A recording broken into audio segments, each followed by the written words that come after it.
నమస్తే తెలియ వార్తలకు స్వాగతం।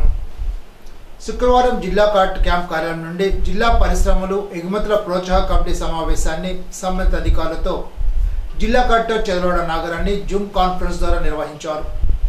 ముందుగా గత సమావేశంలో చర్చించిన అంశాలపై జిల్లా పరిశ్రమ అధికారి తీసుకున్న చర్యలను నివేదించారు। ఈ సందర్భంగా జిల్లా కలెక్టర్ చదలవాడ నాగరాణి మాట్లాడుతూ ర్యాంపు పథకం అనేది సూక్ష్మ చిన్న మధ్య తరహా పరిశ్రమల మెరుగుదలకు కేంద్ర ప్రభుత్వం ప్రవేశపెట్టిందని దీని ముఖ్య ఉద్దేశం ఎంఎస్ఎంఈల స్థాయిని పెంచడమేనని అన్నారు। శుక్రవారం ఆకివీడు కమ్యూనిటీ హెల్త్ సెంటర్ను జిల్లా కలెక్టర్ చదలవాడ నాగరాణి సందర్శించి ఆసుపత్రి మౌలిక వసతుల విస్తరణపై సంబంధిత వైద్యాధికారులతో సమీక్షించారు। ఈ సందర్భంగా జిల్లా కలెక్టర్ చదలవాడ నాగరాణి మాట్లాడుతూ పేదల అనారోగ్యం పాలైతే ప్రైవేట్ హాస్పిటల్ను ఆశ్రయించి ఆర్థికంగా మరింత పేదలుగా మారుతున్నారన్న విషయం అందరికీ తెలిసిందేనని అన్నారు।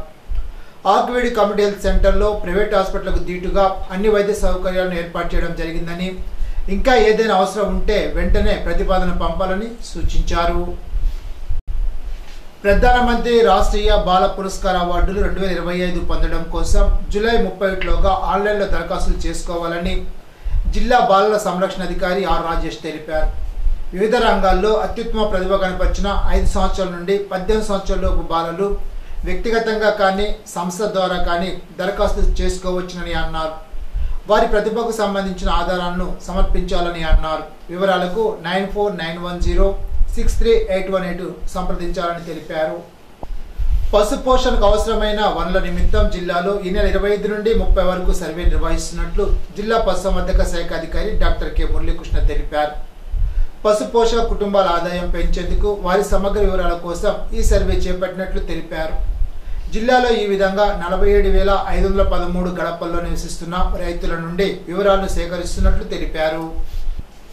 శ్రావణ మాసం తొలి శుక్రవారం సందర్భంగా తణుకులో అమ్మవార్ల ఆలయాలు భక్తులతో కిటకిటలాడాయి। ఉదయం అమ్మవార్లకు కుంకుమ పూజలు జరిపారు। ఈ సందర్భంగా అమ్మవార్లను విశేషంగా అలంకరించారు। అధిక సంఖ్యలో భక్తులు హాజరై అమ్మవార్లను దర్శించుకున్నారు।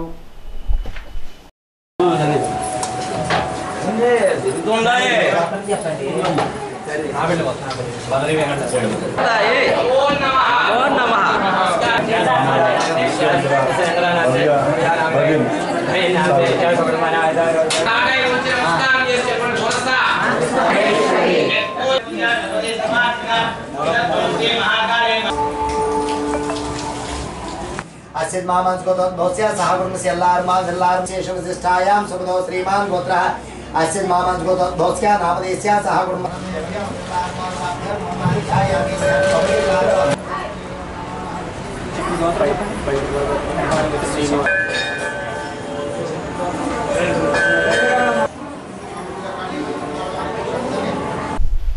రాష్ట్ర సార్వత్రిక విద్యాపీఠం ద్వారా 10 ఇంటర్మీడియట్లో ప్రవేశం కోసం ఆగస్టు 15లోగా దరఖాస్తు చేసుకోవాలని పిరుమంట్ర ఎంఈఓ తెలిపారు।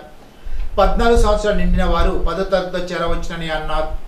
10వ తరగతి ఉత్తీర్ణత చెందిన వారు ఎంపీసీ బైపీసీ సిఈసీ హెచ్ఈసీ గ్రూపుల్లో చేరవచ్చునని అన్నారు। 10వ తరగతిలో చేరేవారు 1200, ఇంటర్మీడియట్లో చేరేవారు 1500 చెల్లించాలని అన్నారు। సెలవు దినాల్లో తరగతులు నిర్వహిస్తారని తెలిపారు।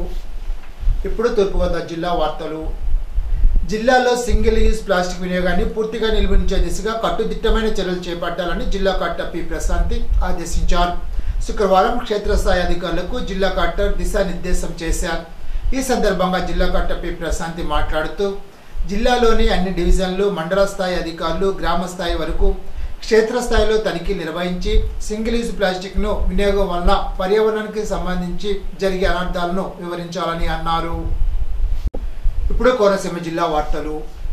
కోనసీమ తిరుమల వాడపల్లి వెంకటేశ్వర స్వామి వారికి భక్తులు హుండీగా సమర్పించిన కానుక నుండి భారీ ఆదాయం లభించింది। 28 రోజులకు గాను 1,52,91,193 రూపాయల ఆదాయం వచ్చినట్లు డిప్యూటీ కమిషనర్ కార్యనిర్వహణాధికారి నల్లం సూర్యచక్రధర్రావు వెల్లడించారు। గురువారం శ్రీ వెంకటేశ్వర స్వామి వారి శ్రీ అన్నపూర్ణ విశ్వేశ్వర స్వామివారి ఆలయ ప్రాంగణంలోని ఆలయం బయట ఉన్న హుండీలతో పాటుగా ఉన్న ప్రసాదం హుండీలను సైతం తెరిచి లెక్కించారు। ఆలయ సిబ్బంది శ్రీవారి సేవకులు ఈ కార్యక్రమంలో పాల్గొన్నారు। కానుకల లెక్కింపును ఆలయ డిప్యూటీ కమిషనర్ నల్లం సూర్యచక్రధర్రావు దగ్గరుండి పరిశీలించారు।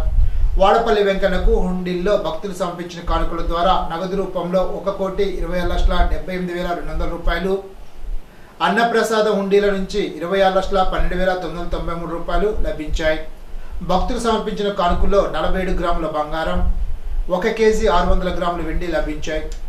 Malaysia, USA, Kuwait, Saudi Arabia, Qatar, Nepal దేశాలకు సంబంధించి 24 విదేశీ కరెన్సీ నోట్లు లభించాయి. ఈ మొత్తం కార్యక్రమానికి పర్యవేక్షణ అధికారిగా మందపల్లి శ్రీ మందేశ్వర స్వామివారి ఆలయ assistant commissioner D Suresh Babu వ్యవహరించారు. తనిఖీదారుగా టీవీఆర్ఎస్ ప్రసాద్ వ్యవహరించారు. ఇప్పుడు ఏలూరు జిల్లా వార్తలు. శబ్ద కాలుష్యాన్ని నియంత్రించే దిశగా ఏలూరు పోలీసులు ముందడుగు వేస్తున్నారని జిల్లా ఎస్పీ ప్రతాప్ శివకిషోర్ తెలిపారు. ఏలూరులోని ట్రాఫిక్ పోలీస్ స్టేషన్ వద్ద శుక్రవారం సాయంత్రం పెద్ద కాలుష్యాన్ని చేసే సైలెన్సర్లను రోడ్డు రోలర్ సాయంతో ధ్వంసం చేశారు. కార్యక్రమంలో ఎస్పీ ప్రతాప్ శివకిషోర్, ఏఎస్పీ నక్కా సూర్యచంద్రరావు, సిఐలు లక్ష్మణరావు, అశోక్ కుమార్, కోటేశ్వరరావు సిబ్బంది పాల్గొన్నారు. రాష్ట్ర న్యాయ సేవాధికారి సంస్థ అమరావతి వారి ఆదేశాల ప్రకారం ఉమ్మడి పశ్చిమ గోదావరి జిల్లా న్యాయ సేవాధికారి సంస్థ కార్యదర్శి కె రత్నప్రసాద్ ఏలూరు 1వ పట్టణంలోని జిల్లా కారాగారాన్ని సందర్శించారు. ఈ సందర్భంగా జిల్లా న్యాయ సేవాధికారి సంస్థ కార్యదర్శి కె రత్నప్రసాద్ మాట్లాడుతూ ప్రతి నెలలో జరిగే తనిఖీల్లో భాగంగా శుక్రవారం ఈ కారాగారాన్ని సందర్శించడం జరిగిందని, కారాగారంలోని ఖైదీలకు అందిస్తున్న సదుపాయాన్ని పరిశీలించడం జరిగిందని, ఖైదీల కేసు వివరాలు, వారి కేసును వాదించే న్యాయవాదుల వివరాలు తెలుసుకోవడం జరిగిందని, ఆర్థికంగా వెనుకబడి న్యాయవాదిని ఏర్పాటు చేసుకోలేని ఖైదీలకు ఉచిత న్యాయవాదిని నియమించి వారి యొక్క కేసును వాదించడం జరుగుతుందని, వారి కుటుంబ సభ్యులకు సమస్యలు ఏమైనా ఎదురైతే వారికి ఉచిత న్యాయ సహాయం అందిస్తామని తెలిపారు. కార్యక్రమంలో జిల్లా కారాగార పర్యవేక్షకులు సేచార్వి స్వామి, జైలర్ శ్రీనివాసరావు తదితరులు పాల్గొన్నారు. ఏలూరు జిల్లా పోలవరం నియోజకవర్గం జీలుగుమిల్లిలో అంబేద్కర్ యూత్ ఆధ్వర్యంలో నిర్వహించిన ఉచిత వైద్య శిబిరం, కుట్టు మిషన్ల పంపిణీ కార్యక్రమం శుక్రవారం ఘనంగా జరిగింది. కార్యక్రమానికి పోలవరం శాసనసభ్యుడు చిట్టి బాలరాజు ముఖ్య అతిథిగా పాల్గొని ప్రారంభించారు. డాక్టర్ బిఆర్ అంబేద్కర్ విగ్రహానికి ఎమ్మెల్యే పూలమాల వేసి నివాళులర్పించారు. మమతా హాస్పిటల్ వైద్య బృందం వారు ఏర్పాటు చేసిన మెడికల్ క్యాంపు ద్వారా గ్రామస్తులకు ఉచిత వైద్య సేవలతో పాటు రక్త పరీక్షలు చేసి మందులు అందించారు. కూడా చేయాలి. అలాగా మేము జాషు గారి వెంటనే అడగటం, ఆయన మాకు కుట్టు మిషన్లు కూడా చాలామంది నిరుపేదలకి సుమారు 100 కుట్టు మిషన్లు ఆయన ఉచితంగా పంపిణీ చేయడం జరిగింది. అలాగే బోర్లు అడిగాం, బోర్లు ఇచ్చారు. అలాగే ఏం కావాలన్నా సరే ఇవ్వడానికి మేము సిద్ధంగా ఉన్నామని చెప్పడం చాలా సంతోషకరమైన విషయం. ఇలాగా నిరుపేదలకు సాయం చేయాలన్నటువంటి ఒక తాపత్రయం జాషు గారికి ఉండటం చాలా సంతోషకరమైన విషయం. అలాగే ఈరోజు ఎన్డీఏ కూటమి ప్రభుత్వం వచ్చిన తర్వాత సంవత్సర కాలంలో ప్రతి గ్రామంలో ఏ విధంగా అభివృద్ధి చేసుకుంటూ వెళ్తుందో మీరు అందరికీ తెలుసు. ఈరోజు పెన్షన్స్ కాడి నుంచి ప్రతి ఒక్కటి, అలాగే ఈరోజు విద్యా దీవెన, ఇలాగా అనేకమైనటువంటి కార్యక్రమాలు చేసుకుంటూ ముందుకు వెళ్తున్నాం.